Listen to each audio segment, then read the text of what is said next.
Hey everyone, welcome back to the Beauty School Bobby podcast. This episode is so special and so fun. And if you are listening and are able to go to YouTube to watch this episode, I highly recommend. Today, I interviewed Luis Burgos from Don't Forget About Me, which is a nonprofit organization. And his story is so incredible, but he is just so interesting to watch. And I really think that you guys are going to love hearing his story about how he ended up starting a nonprofit in 2020 and what that looks like now with his position in the beauty industry. It's just such an awesome story of how he ended up in this position and now what he's doing 5 years later with Don't Forget About Me. They're operating these events in Chicago and New York. He also started by going to Puerto Rico, where he is from, and just doing so much good in the industry. And you know that I love to highlight people that are doing good. And this is definitely a feel good episode. So I hope that you love it. When you're done listening or watching, make sure that you subscribe, rate, and review to help us at the podcast. And make sure you follow along with me at Beauty School Bobby and follow along on Beauty and Style Network.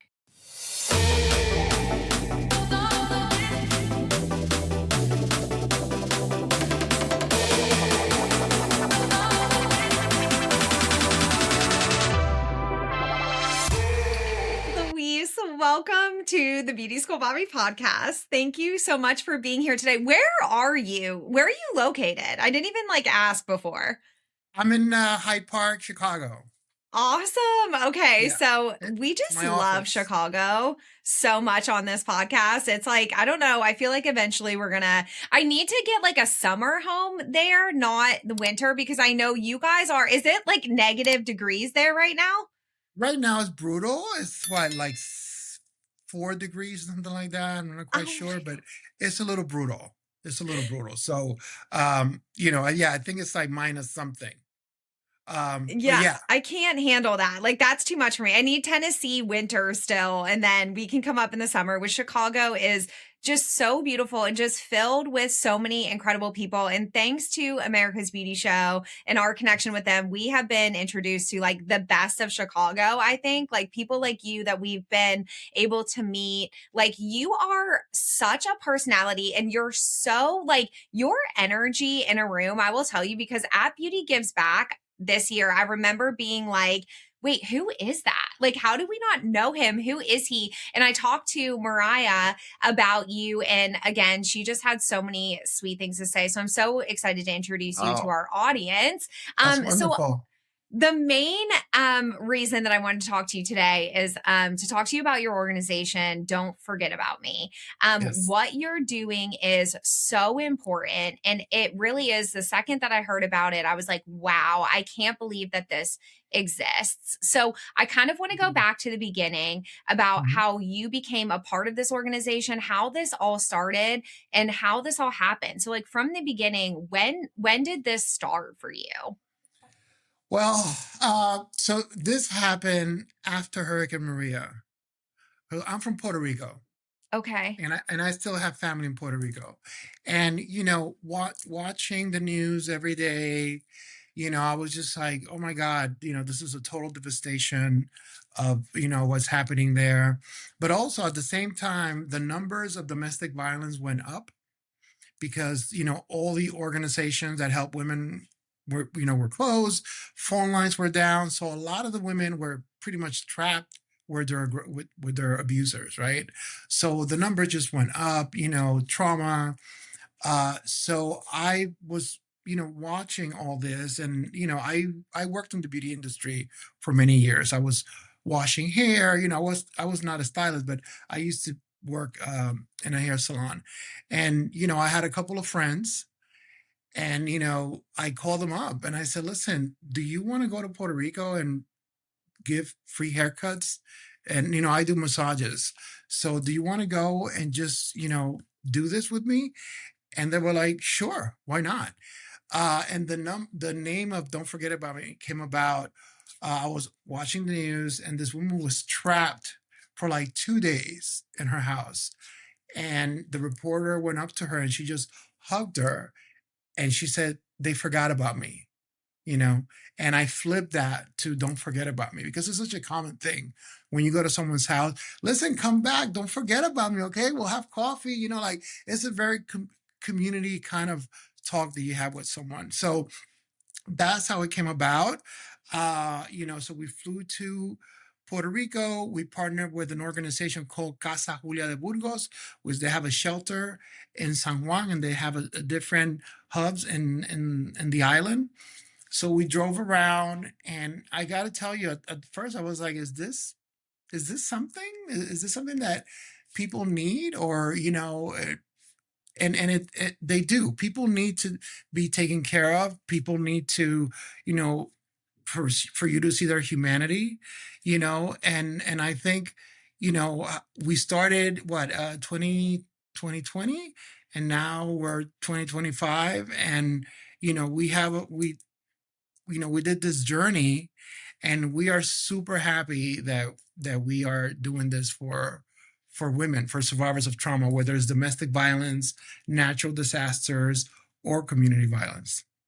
I love that you felt a pull to be like, I need to be there. Like that is something that I want to highlight so much more because it only happens through people like you who are just a normal person, right? Just have a Right. connection to the place, but it just takes somebody saying, let's go. Like we can get support and we can get help, but like we need to be there. Was that uncharacteristic for you, or is that something that like how did you feel in that moment? Were you just feel led? Did you feel like this is what I meant to do, or is this like a normal thing for you to jump in and help like that? I'm the kind of person that I don't talk about it. I'm about it. So when I decided to do it, I raised a little bit of money, and we stayed in the island for 5 days. So we Wow. traveled the island for 5 days. And I was overwhelmed to not only to see my island devastated, but also the pain of some of these women, their stories as the hurricane was coming. They were holding their kids, trying to get their house ready for what was coming. Also being with their aggressors and dealing with domestic violence as even before the hurricane got there, and now of course after the hurricane. And just I was overwhelmed, and I had to really take a minute to just kind of put myself together, because it was a tsunami of emotions, Mhm. providing massages, women just being just super happy for us to be there. We were in a place called Lloren Torres in Puerto Rico, and this one was like, "I'll be right back." I'm like, "Okay." She came back with with food, and I said, "What are you doing?" She's like, "You did not forget about me," And it just it was a lot to take, and I was not planning to. I never wanted to really do a nonprofit. That was not Mhm. in the future, right? That was not. But somehow it led to more events in New York and then in Chicago. But definitely seeing the need of someone, for someone to be taken care in a hairstylist chair, and just you know to see their humanity and their dignity, right? Like, you deserve this time for yourself. You deserve this because you've been through it. We're gonna take care of you now.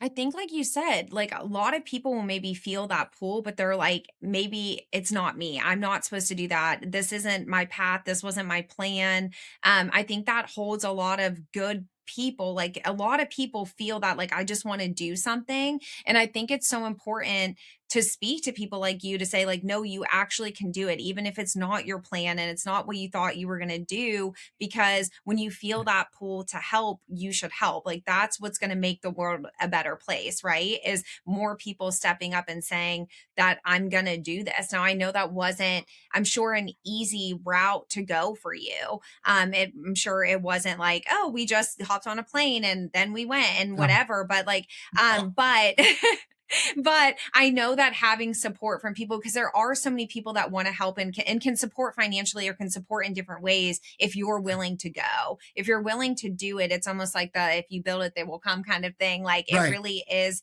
that, especially in the beauty industry. And I think that's what's so beautiful about our community and what we do Yes. and why we need to speak to more of this side of it.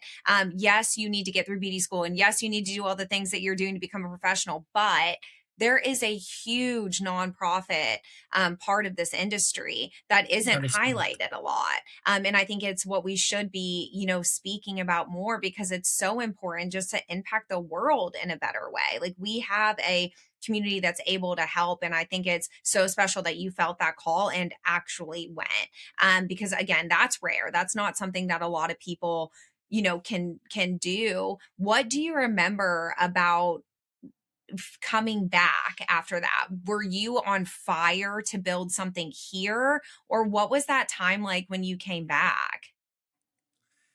It took me a while to like, because you kind of become an empath. Like, is Mhm. that the right word, right? Especially like, this human connection that you create. Hairstylists have that human connection with people when they sit, when clients sit on their chair and they tell them about any kind of thing that is happening in their lives, right? So we did this trip, and then, I had all these stories of all these women, you know, telling me what was happening in their lives, what they lost, their house, you know, their jobs. I mean, just a lot of things happening in their lives. And when I came back, you know, I, I was really saying to myself, I don't think I'm ready to do this. This is a lot of work. I mean, the mission is the mission, right? Free haircuts and massages to survivors of trauma. But I think more than that is just taking all that in. Because when we do an event, we cannot be sad. We have to be happy, but we know why we're there, right? So, I decided, you know what, let's do one event in New York. So, I partnered up with an organization called VIP, I Violence love that you Intervention were Pro. like, I want to pause you. I love that you were like, let's just start small. Let's just do New York. I like that you were like, oh, let's just do New York. I love the way that you said that. That was great. I think also going back to like me being an artist, being in a band, like I'm not afraid of a volume. I'm not afraid of Mhm. like, why don't we, even though it might be small, big for someone is very small for me. I'm like, let's do New York and let's see where we at. So that was 25 people came in, women. And I saw the reaction of the women because salons by JC, that they're I like do. Yeah. Yeah. yeah, so they provided us with with the space. So it was the experience was even better because they got to go to a very nice salon, Yeah. the suites and all. So, seeing the reaction and seeing the vibe and women being so happy that they were being taken care of, high-end products, massage oils, candles. I looked around and I'm like, you know what? I think we're going to do this. I think we're going to go all out and we're going to do this. Right.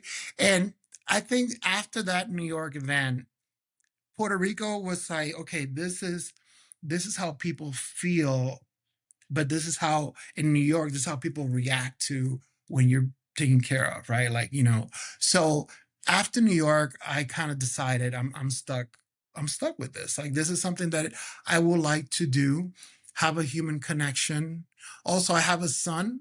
So it was important for me, for him to know that, there's more than life than just buying stuff and material and all these things. So it was important for me to kind of like do that kind of like long term. Again, it's a lot of work, but it was important for me to start doing it. Yeah. And from there, how has the organization grown, and what does it look like today as far as events and team? And tell me about what the team is like and the volunteers and how you organize the volunteers. How does this all work? So this is a volunteer based organization. Mhm. So, all my hairstylists, massage therapists, makeup artists, content creators, they are really in tune with the mission, Mhm. right? So it's easier for me to recruit people. I have called people when the massacre in Uvalde happened, you Mhm. know, we went. But before that, I needed to recruit people. So I called, random people on the phone. And I explained to them what was happening and what we do. And they were like, okay, so how can I help? This particular photographer, she was so down. She drove all the way from, I don't know, Texas down to Uvalde because she believed in the mission. And I think the main thing that I want to thank our volunteers is that they truly are part of the DFAM world mission. And every time they do an event, they give 110%. Mhm. They really try their best to accommodate them, whether it's a new hairstyle, a new change. A lot of abusers tell their victims, I want you to stay like that. I don't want you to cut your hair. I like that Mhm. style. So when they come to us and we tell them, listen, you're the boss.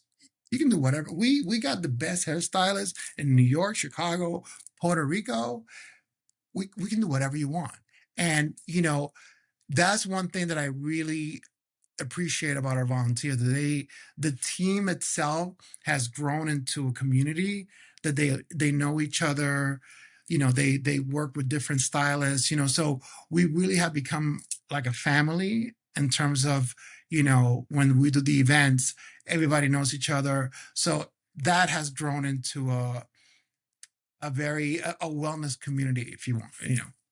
I think that's so special because knowing that you're going to know other people that are going to be there, I think sometimes, and I just can speak from like the student perspective, like at the beauty school, like when we go and do like haircuts for the homeless and stuff, and we'll do, things in our community, right? Just to start showing them that this exists out there and that they can be a part of this, like while they're in beauty school, to hopefully then encourage them when they become salon professionals or beauty professionals to continue these acts of service, right? Because we all have a way that we can get help. And I think, your mission, our mission is to make the world a better place. And sometimes we just have to show. But I know that that can be a nerve-wracking thing for some of them to go into because in our experience, which I'm sure is similar to yours, these are people that maybe haven't been exposed. Well, I'm sure there's two sides of this. I think there's a lot of volunteers that probably have never been exposed to anything like this in their life, and Right? so maybe a little bit nervous of what if I say the wrong thing? Or what if I, Yes. like I'm sure there's a lot of that. But then on the other side, I know a lot of the students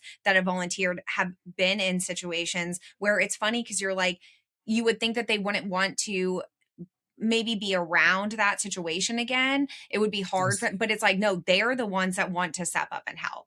Because we know a little bit about the students past sometimes that, isn't shared to instructors or whatever, just because we meet with them and we enroll them and, they'll open up about things. But, that's not something we share with the school, but it's Yeah. always those are the ones that are the first ones to volunteer to go help, the first ones that want to go do that. So I'm sure that you see both sides of it. For somebody that might be nervous about getting into something like this, or maybe they're like, oh, that's, it's not for me, what do you say to them? How do you get people to kind of get more comfortable in this role of helping in these situations that are very, very sensitive? First of all, so we before each event, we send out a video, an instructional video how to deal with survivors of trauma, It's right? So they amazing. know how to, maneuver any situation. And the one thing that I got to say that, I always say to myself, and I talk to them, I greet them because we do early setup. So I get, for new volunteers, of course, I greet them, so, and I talk to them about the organization. But, there, but by the grace of God, go I, right? Like each person here has an experience that because of what your choices in life, the people you met, what car you got into, what choice of partner you have, all these things, you're one step away from being that person, right? Mhm. So whenever I talk to someone, I just say, listen, this is a regular event for you to bring what you do to life and make people feel amazing. Because you already do it, Mhm.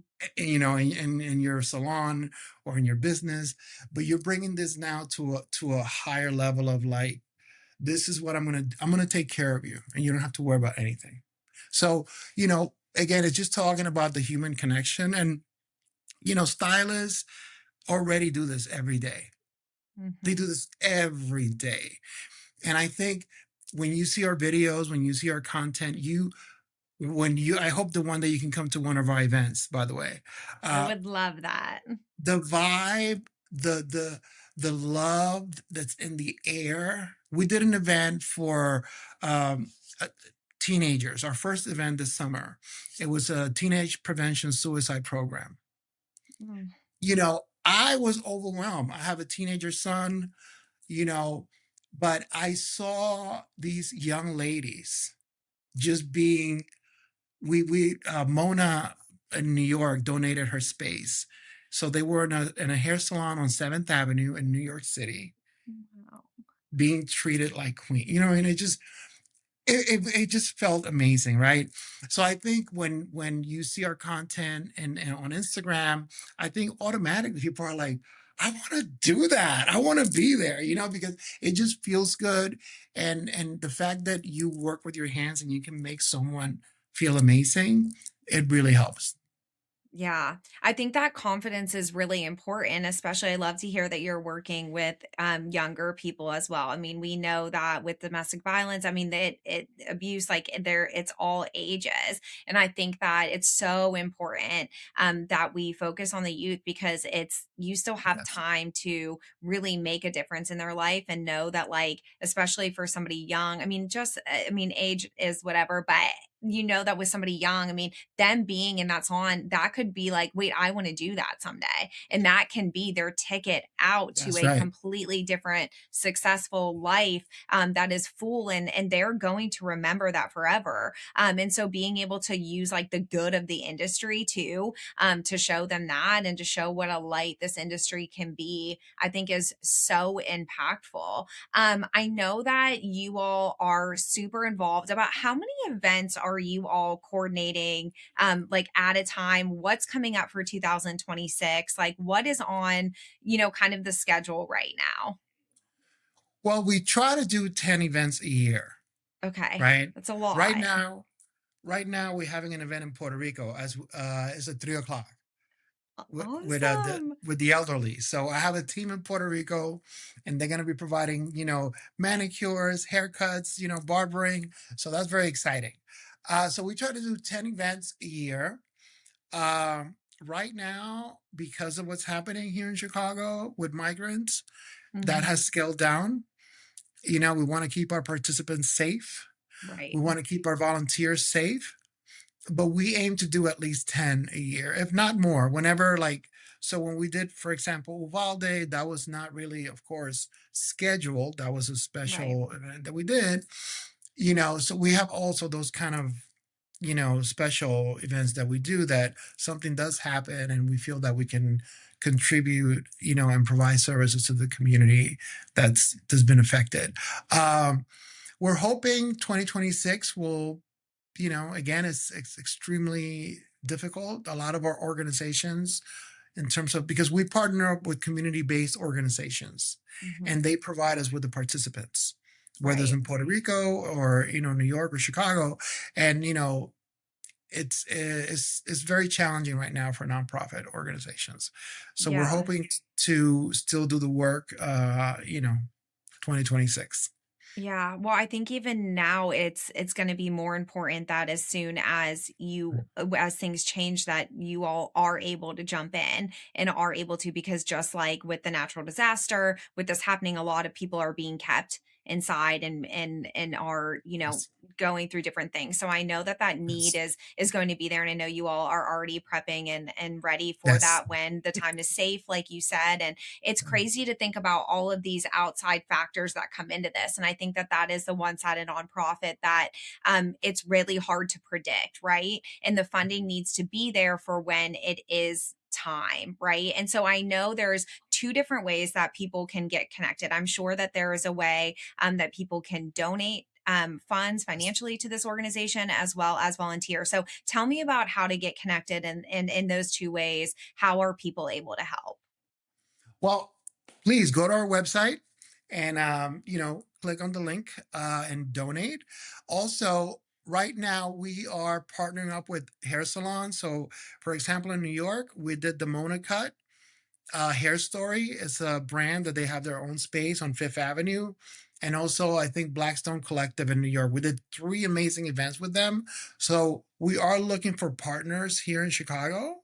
If you have a salon and you want to, donate your space, please reach out to us. We would like our participants to feel safe, but also to have an amazing experience. So that'll be a great way for you to connect, and also contribute to what we're doing here in Chicago. I love that. And then is on the website, where are we able to, if you're listening from wherever you are, how are you able to donate if financially you are able to give? dfamworld.org. Awesome. Okay. Yeah. I know a lot of people are going to hear this and want to help in, like I said, in some way. And so I think it's just good to get that out there of a way that we're able to help and just support what you're doing, because as you have volunteers that you need to take care of, and there are pieces, like there is a cost to all of this. Yes. And so Yes. it's a nonprofit, but there is still money needed in order to make this happen. And like I said, it's people like you that are shining a bright light on the beauty industry and setting up people, because again, not everyone is going to be like, hey, I'm ready to start this nonprofit, but they can donate a day, they can donate a Yes. space, they can donate time. So I think it's just a really important message, because I think all of us, through all of the things that are going on, the multiple things that you even just listed in the 30 minutes that we've been talking, there is a Yeah. lot of need. There's a lot of hurt right now in the world. And Mhm. I think there's a lot of us that are like, well, what can we do to help? We want to do something. And I think being able to donate time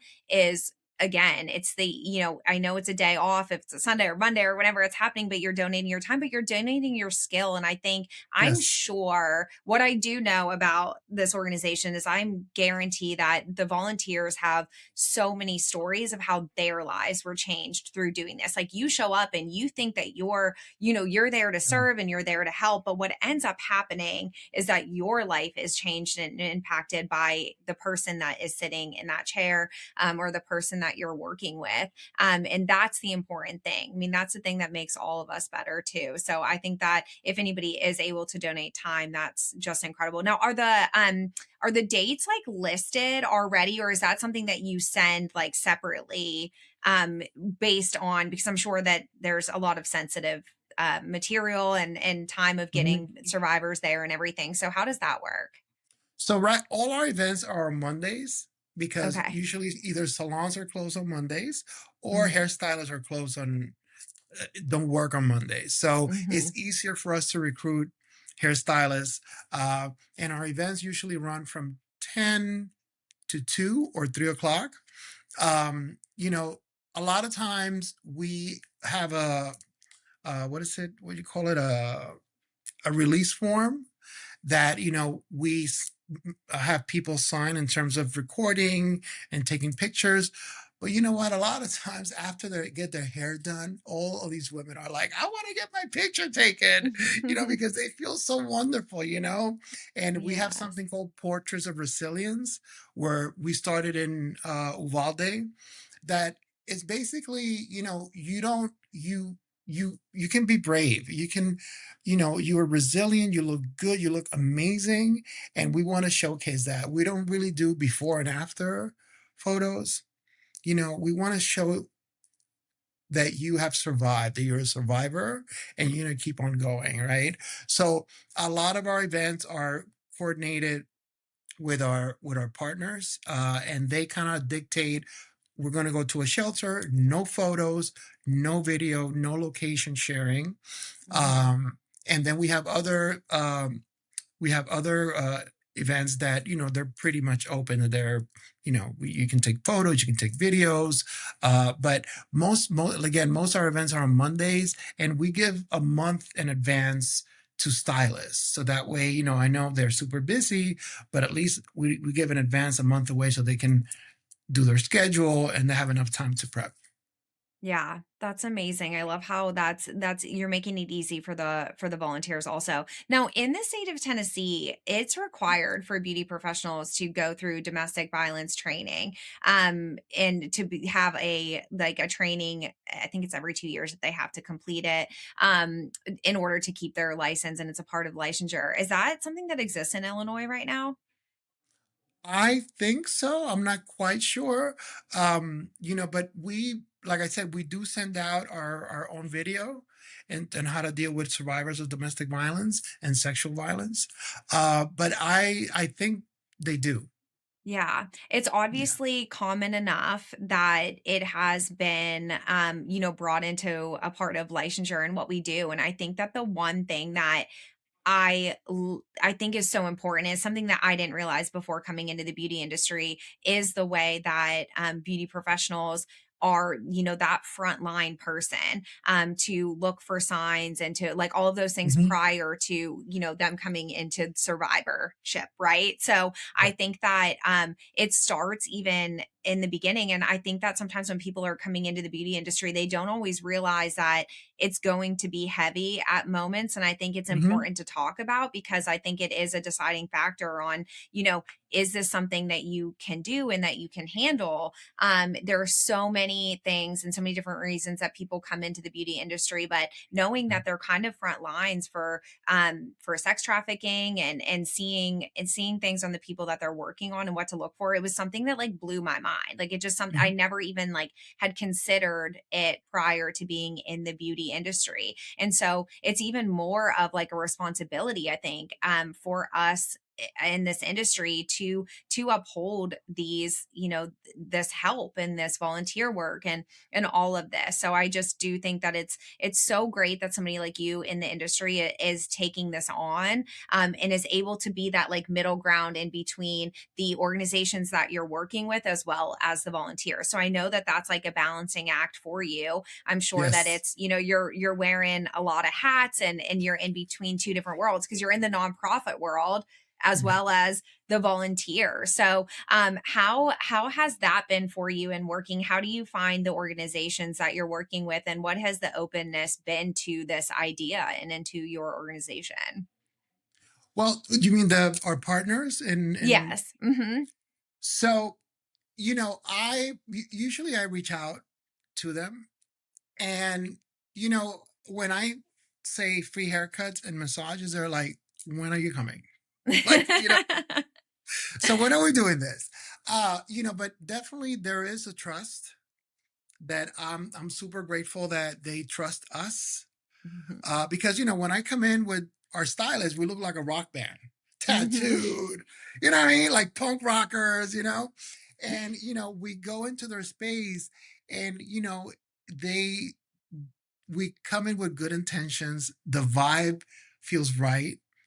The participants notice it, the directors or the people who work there. So, the one thing that I got to say to all our organizations, a shout out to all of them because I love them all and they do an amazing job providing these services to women, is that they allow us to do our work and they trust us with, sensitive information, locations. Some of these women are being literally like these they're in hiding, Mhm. right? A lot of when we were in Puerto Rico, basically we were on the phone and they were telling us, okay, make a left at the gas station, make a right here, keep going. There's no GPS because that's how dangerous it is for these women, right? But the fact that we are being trusted, our volunteers are being trusted, is really it tells us that we're on the right path with them in terms of Mhm. providing our services to them. Um, and definitely, we have created great, amazing partnerships with them. That's awesome. And I know that partnerships, I mean, that's the main thing that you all need is you need to have Yes. people that are willing to work with you. So I know that that's a really important piece of this. Now, I know that I wanted to talk about Don't Forget About Me and I wanted to hear Mhm. all the things, but I do want to talk about you a little bit, kind of Mhm. as a person and how you came into the industry and how all of this has changed you. I know you said that that was in 2020 that this kind of all started, that there was like Mhm. a, okay, there's a need and we're going to do this. Tell me about what that growth has been like for you and what being a part of Don't Forget About. I know it's not about you, but I'm going to make it about you for a second. Okay. What has this been for you personally? I want to help inspire, like I said, people that have this pool that you have. What has the last 5 years been, and what has changed inside of Luis in that time? Well, to quote Freddie Mercury, it has not been a bed of roses, right? I have made mistakes. I mean, again, I never wanted to. I never. It was never in my in my future of running a nonprofit. So as I was doing it, I was learning. The one thing that I have put into practice of being in a in the music business or is really developing community and really listening to people, like really being in tune, have made me a better communicator with with my even with my son, with my wife, learning that people have different paths in life, uh in terms of just being more empathetic. I mean, way going beyond empathy. You really have to realize that we heal in community. Like we don't heal in isolation. And this happened also during COVID, that everybody was people just got sick of being trapped in their home, right? Like, so I learned that we are all part of this fabric. And I know it sounds very like hippie, but it is what it is. Like when you do the work that I do, you realize that Puerto Rico, Chicago, Uvalde, I mean, everything is connected through human connection. And, having the patience to deal with people, doing a massage in the mountains of Puerto Rico, 85-degree weather, and you're doing this and you're like, why am I doing like, why am I here? Right. And you are done with the massage or you're done with the haircut, and that smile that you get, that satisfaction, right? Um, is really wonderful. And I think teaching my son about dealing with people and passing that on, right? Like at first he's not really paying attention to what I'm doing. He's like, Bobby, whatever. But now I listen and he is, right? It's incredible. I threw that rock in the river, and it is creating ripples. And that's going to Mhm. help him with, you know, his partner or for whatever endeavor he wants to do in life. But I think it has helped me on a personal level with my family, with my friends, because recruiting volunteers is not an easy task. Mhm. You really have to not sell the mission, but you have to really inspire people. And that's the one thing that, modesty aside, I do have. Like, you need to motivational hashtag motivational Mondays is not a like we should stop doing that. We should really like motivate people, inspire people, and get them to do something, whether it's if you're a mechanic and you know how to fix a car, go to your elderly's neighbor's house, knock on their door. Hey, do you want me to look at your car? Because I know you need it to go to get your medication. Like if you have a skill, if you have something, you can do something with that one skill that you have. So Mhm. that's Would that's you what has helped me. Yes, and would you say that your kind of definition of success, we've talked about you were in a band, and you're a musician, and was there a point in your life, I know that this is, like you said, this wasn't in the plan, this is like, this wasn't what you thought your calling was gonna be. Has this all kind of changed your definition of success, or, what talk to me a little bit about, who you were as a person then and now, as lives have changed? By the way, this is iced tea. This is Oh not, yes, if you're I gonna forgot. We know that. Yes, we know that that's iced tea. You preface that it's not whiskey because it is 11 a.m. But yes, iced tea on no, the because video if if we're you're gonna talk about watching the rock today. star lifestyle, this is so, you know, I talked to my wife about this, and I have kind of like, my events are kind of like a show for me. Mhm. Like the volunteers are the artists, and I'm like the road manager. Mhm. And we set up a show, and the participants are the audience. So we're there. We set up shop, we do our gig, and then we bounce. So that's how I see it. Like that's how I kind of feel about it right now. But you know, I feel that my success, and again, I don't want to, but I perform all over New York City. I perform in festivals in Canada. I travel to Europe. I perform with Shakira. Like, I was on NPR. I did all that stuff that it was really amazing. And, it was in the 90s. So it was great. It was a lot of fun. Um, and and then it was, it stopped. I was done with it. And now we're here, right? In 2025 doing this, you know, this new endeavor. And for me, again, I have transferred what I have learned in the music industry to put it into play into what I do, which is basically is kind of being on tour with a bunch of artists, and we're doing this amazing shows, and we just make people happy, and we all leave happy.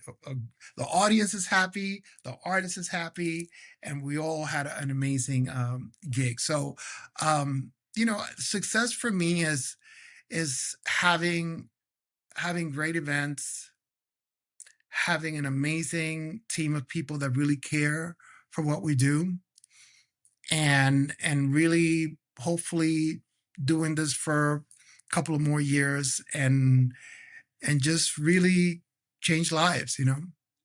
Yeah, I think it's awesome. I love when I get to talk to people that have had different lives. And I think as we get older, you realize, like, oh, wait, that was getting me ready for this. That was getting me ready for this. And it's not always, I feel like a lot of times people like to talk about how, like, it's negative to, grow and change. And there are people that are more open to that change, where Mark and I have this conversation all the time about how it's like, well, that was just getting us ready for this. And so now Right. we can, at this age and this stage in our life, we can be more trusting in what is meant for us and at the time that it's meant for us. Because I think when you're young, you want all these things to happen for you, right? And you're like, even if you're like, I'm going to work as hard as I can to make it happen. I think what we know with age is that there are things that are meant for you at different times of your life. And I think it's just, which is such a great message of like to keep Right. going forward, because you have no idea what is set for you down the road. And you have to just keep taking the next right step and walking through like the next door that opens, because that led you to be able to impact the world in a way that is so meaningful. And had you planned that, or had you been in your 20s and been like, well, this is what I want to do, I want to start a nonprofit and I want to, it doesn't always happen that way. But Right. when you're young, you think that that's how it happens. You're like, well, I just have to decide I want it, Right. and And what let's we do it. Yes, and what we know is that even though you might want something or see something as meant for you, you have to just keep going, because it might not be the thing that you were meant to do, or the version of yourself that you're going to be, right? Like, had you tried to do this at 20, it's a different version of you. You haven't fully formed yet into Louise that you need to be to lead volunteers or to make those connections, right? Like, you have all of those core things that make you you, but you needed that experience. And I think that Absolutely. It's something that I mean, we like I said, we talk about it all the time, and it's something that I'm around a lot of young people a lot. I'm in the high schools or with, like 300 BD school students all the time. And it's something that, like, especially on my show, when they watch, I want them to see people like you that are like, this was not my plan. This was what I thought I was Yeah. gonna do. And every And because yeah, go ahead. no, I mean, and like you said, everything in life is like like levels, right? Like I really truly enjoy the whole 90s, early 2000 rock star lifestyle. Loved it, loved it, loved it. But you're absolutely right. I think at some point, you have to say, I need something more meaningful, for myself. And also, by the way, I also man I also manage an ED, EDM? Yeah, Okay, of I'm course. asking you. I'm kind Oh my of God, cool, okay? I'm a I'm in mom, my but I'm like kind of cool. I'm in my 50s. I'm like, why am I asking this young woman what is EDM? I was managing EDM DJ in New York City. Okay. So that was like my last wave of like being in the entertainment business. And Yeah. we won best female DJ in New York. We went to South Beach for a Roberto Cavalli private show, you Oh know, my and I gosh. and I'm there and I'm like, I don't know about this. I'm too old for this. I'm like, I want to go home. Like, so in a I'm way, tired. Like, that's the message, is I'm tired and I need to go to bed. when my knees are like as loud as the DJ set, that is an issue. So as I'm doing this, right? It's 2:30, like it's 2 o'clock in the morning. She's on her middle of her set, and you just kind of start get like going, hmm, you know, this is really not working out. I mean, there was other issues why it didn't work out, but in terms of what you really want in life, and my son was, he was a toddler. As you need to get up no matter what. Like, Yeah. there's no excuse of like, can you just They're give waking me you up. yeah, no, it's happening. So that also play a part of like seeing your surroundings and Mhm. saying, I don't think this is going to be for me. So after that, it kind of like started shifting. So again, like you said, you see something when you're young, but there's also, you have room because you're young, so you can always grow, and it can turn into something else. Yeah, I was very set on what I thought life was gonna be like, and I see a lot of these students, like, I'll meet with, like, and it's the best thing, but I'll meet with, like, 17-year-olds that are graduating from high school early, and they're like, Yeah. "Okay, I'm starting beauty school, and I'm this, and I'm this," and I'm like, "I Yeah. love that, and I love that you're planning, I wanna, like, I just never wanna put that fire out," I'm like, Yes. "Yes, like, we're gonna do that," but I also wanna be like, but life's gonna hit you. And, like, and not even like in a negative way, but life will No. hit you in a way of like, oh, now I'm starting a nonprofit. Like those things. Like, it's not even negative. Like, it'll just be like, oh, wait, this is for me now. And you're like, buckle up because I got to get ready to do this thing that I've been made to do. And this is a not a funny story, but it's kind of a funny story. So when I told my wife that I was going to start a nonprofit, you know, my wife literally wrote the book about the nonprofit sector. She's a professor. She wrote two books about it, and she was like, Okay. "Listen." She was like, "Listen, I don't know about this. This is a very difficult road." And I'm like, "What do you know? What do you know? You only wrote a couple of books and you teach nonprofit, whatever." And, but you have people who can help you, guide you. Now she's, of course, one of my biggest supporters, and she really guide me through everything. But, when you make decisions like that, you're like, I want to start whatever it is, whether it's a nonprofit, a hair salon business, whatever it is, you should listen also to people that are, your team, who want Mhm. to do good by you, right? To really want to guide you and help you. Uh, but yeah, I think, when you're young, you do have that fire. I remember telling people that, I don't know if this is a true story or not, but I used to say, well, I'm going to be like this Napoleon that he invaded a country and then he burned all the bridges, all the ships, so nobody can go back. We have to move forward. We have to keep invading, At a certain point, you're like, I'm too tired. I need to like, so it is important for you to know that you do have room to grow as you get older and you can have different path, if you will. Yeah. Yeah, exactly. And I think like I wish that I would have. And there's two, I always say, but I want you to like live your 20 and like live those experiences because that is what's going to make you, right? Like I wouldn't trade all of those things. I wouldn't be like, well, listen to me because that no, like go live. Like that's the message is when you're young and like go live. But, just know that there are some things that might, hit you that you're like, oh, okay, this isn't, the planned path. Now you are I connected with Mariah, who we just love, love, love so much. And I know that you work a lot with Cosmetologist Chicago and America's Beauty Show.